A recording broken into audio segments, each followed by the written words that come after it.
Season 3 episode start होता है। हमें दिखता है कि एक पुलिस ऑफिसर एक घर पर आता है। उस घर में एक लेडी रह रही होती है। उस लेडी की बॉडी उसे मिल जाती है।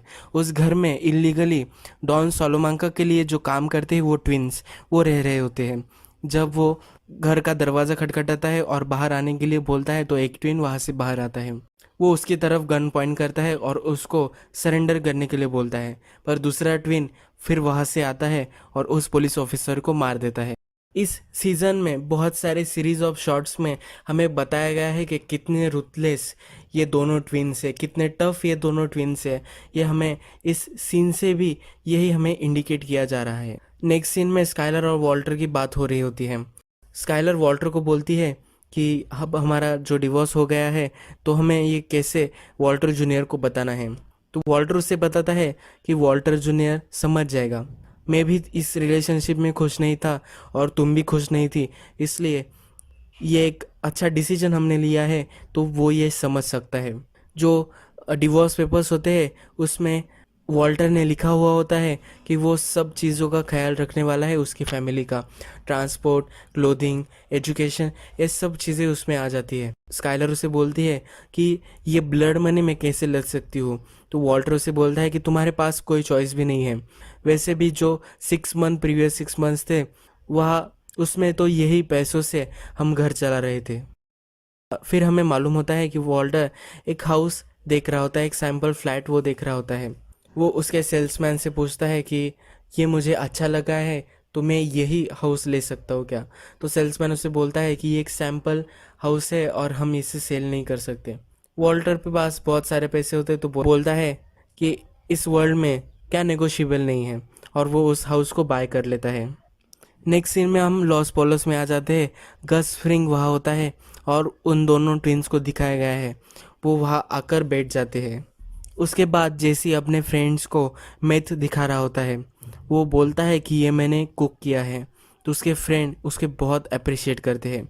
बैजर जो होता है तो वो भी उस मेथ को ट्राई करके देखता है। ये बहुत ही बढ़िया मेथ होता है। और फिर जेसी उनको बोलता है कि अब हमें फिर से डिस्ट्रीब्यूशन ट्राई करना चाहिए।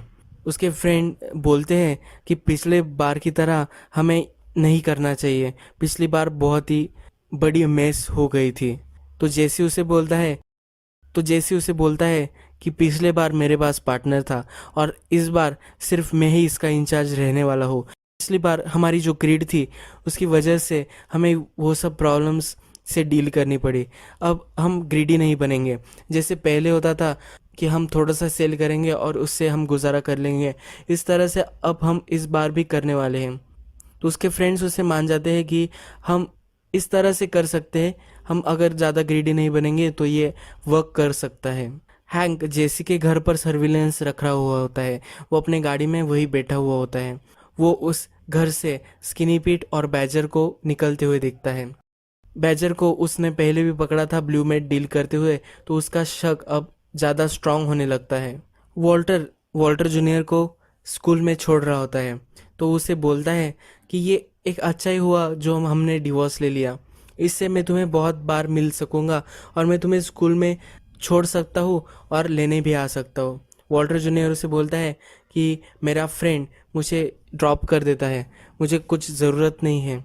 तुम्हें गिल्टी महसूस हो रहा है इसलिए तुम मुझे रोज़ छोड़ोगे और लेने आओगे, इसकी कोई भी ज़रूरत नहीं है।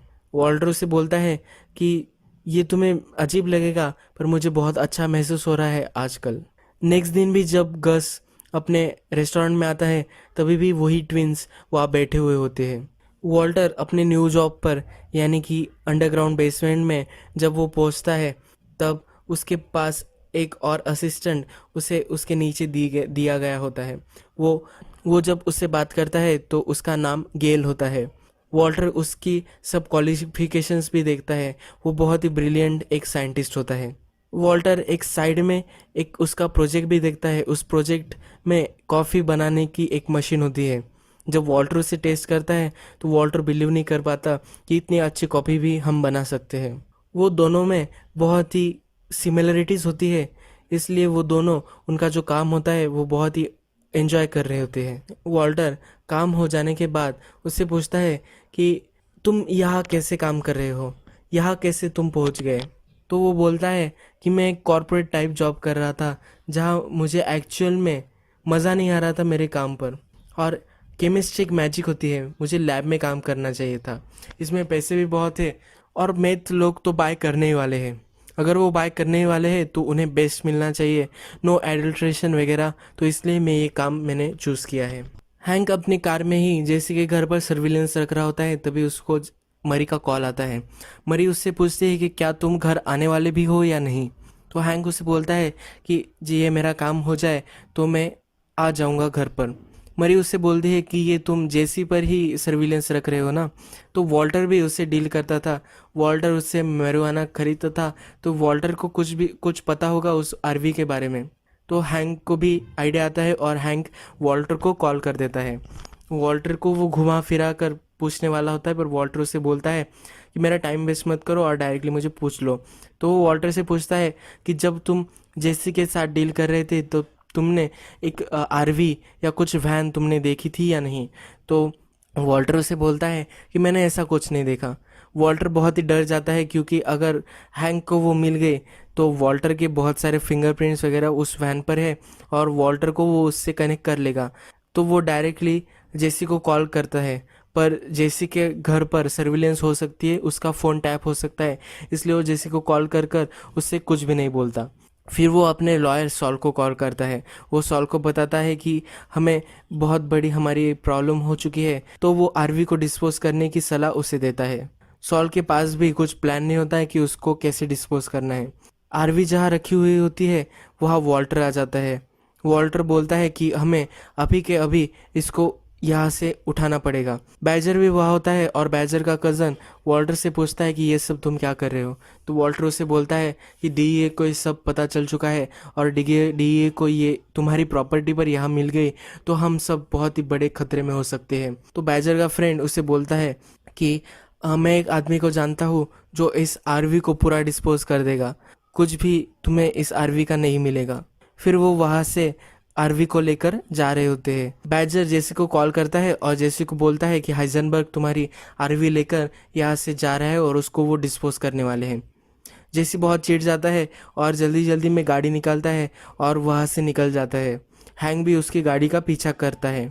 नेक्स्ट सीन में हमें फिर से लॉस पोलोस दिखाया गया है और लॉस पोलोस की जो वहाँ की मैनेजर होती है वो बोलती है कि ये दोनों बहुत ही देर से यहाँ बैठे हुए होते हैं और वो उनसे डील करने वाली होती है। पर फिर वहाँ गस आ जाता है और गस उससे बोलता है कि मैं इन दोनों से बात करूँगा।